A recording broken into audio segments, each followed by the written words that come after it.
I would like at this time to introduce our state representative, Mr. Dan Winslow. Dan is the first state representative from the town of Norfolk.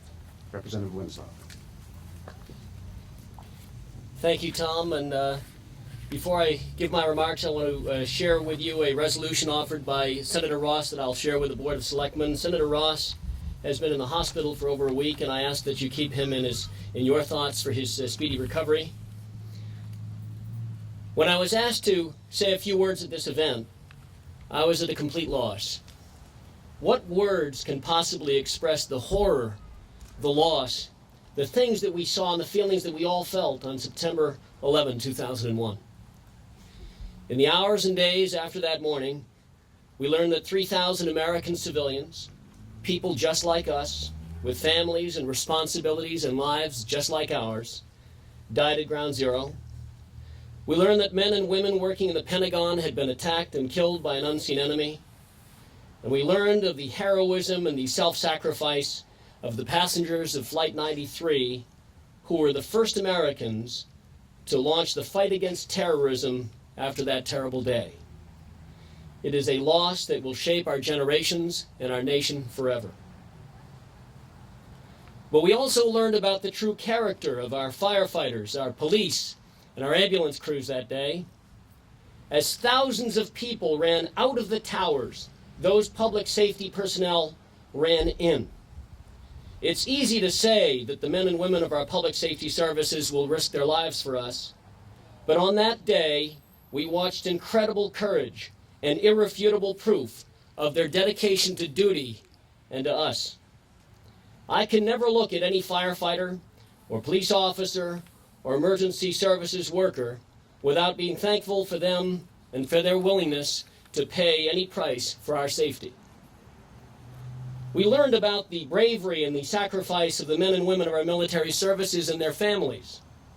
These sons and daughters, husbands and wives, brothers and sisters have left our shores to take the fight from Manhattan to the Middle East. They have fought bravely, effectively, and victoriously, and they have chased the shadowy enemy to the ends of the earth. Their sacrifice is the price of our freedom. We honor those who have served and are serving, and we remember and honor those who have paid the ultimate sacrifice, including our local sons, my friend Andy Basevich, and my neighbor Adam Kennedy, who never came home. And we have learned about ourselves as a people. In the days and the weeks following 9/11, Americans came together as I have never seen before. We were not Republicans and Democrats, liberals or conservatives, Red Sox fans or Yankees fans, or any of the silly lines that we draw around each other. We were Americans, standing united against a common foe, and we still are today. The enemy made a fundamental miscalculation on 9/11. The strength of America does not stand in tall buildings. The power of democracy is not something that can be easily destroyed. When attacked, if anything, our resolve as Americans strengthens.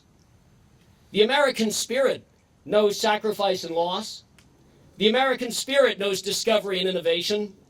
The American spirit knows courage and strength. And the American spirit knows love and hope.